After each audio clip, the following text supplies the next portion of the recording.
Sveiki, mėly bičiuliai, su jumis sveikinas Jaunimo naujienos.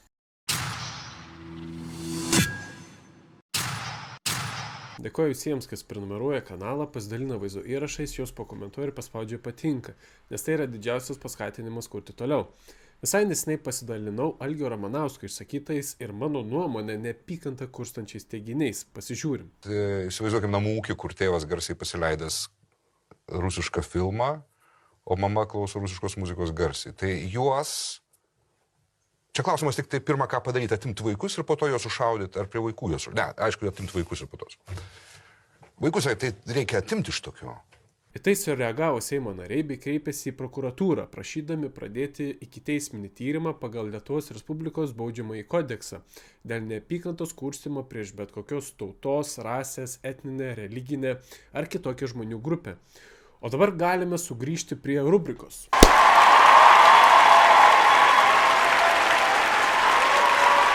Ką vėl prisidirbo konservatoriai? Į Algio Ramanausko pasisakymą sureagavo Seimo vicepirmininkas konservatorius Jurgis Razma. Kiek tai ravausi, jis dabar nėra narys, bet tikrai prieš kokį dešimtmetį buvo tuo nariu. Dėl to neišvengiamai kažkokia moralinė atsakomybė kliūva ir mums, kad ir dėl buvusio nario. Trečiadienį žinių radijui sakė Jurgis Razma. Aš sakyčiau, kad geriau mums apsieiti be tokio nario, kuris nevaldo emocijų ir paleidžia į viešą erdvę tokius visiškai nepriimtinus pasisakymus. Na, Jurgis Razma biškį pakeliavo laiku, nes pagal viešai prieinamus šaltinius Algis Ramanauskas dar prieš 5 metus buvo konservatorius, o ne prieš 10 metų. Tačiaugi mums visiems tie vadinamosios pandemijos metai praslinko kaip dešimtmetis, ar ne? Oficialiai Algis Ramanauskas 2019 metais sustabdė narystę konservatorių partijoje. Iš tiesų laidai parašiau teisinę analizę tokio įdomaus dokumento, kurį prieš miegą paskaitau kaip knygą. Tai yra politinės partijos Tėvynės sąjungos Lietuvos krikščionių demokratų įstatai,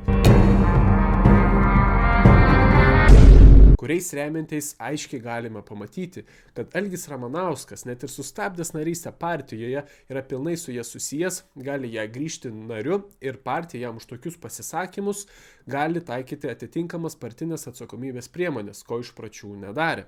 Tačiau ką tik žiniasklaidoje pasirodė straipsnis, jog Algis Ramanauskas Facebook platformoje prisipažino, jog po jo narystės sustabdymo partijoje jo narystė kažkaip stebuklingai automatiškai vėl atsistatė. Kad Algis Ramanauskas iki šiol priklauso konservatoriams, ketvirtadienį patvirtino ir šios partijos atstovė Raminta Keršytė, kuri tuo pačiu pabrėžė, kad netrukus bus priimtas sprendimas dėl laidų vedėjo ateities partijoje. O Seimo vicepirmininkas pasirodo tikrai nežinojo, kad Algis Ramanauskas yra konservatorių partijos narys. Kolegos, kai tas klausimas iškilo, man sakė, kad jis nėra narys. Aš įsivaizdavau, kad jie išsiaiškino sekretoriate, bet jeigu jis yra narys, tai aš manau, kad nelaukiant reikės jį svarstyti, kalbėjo parlamentaras. Tai štai, mieli bičiuliai, daug laiko tikrai nepraėjo, o konservatoriai spėjo vėl prisidirbti. Stebėsime, kai viskas vyks toliau. Iki.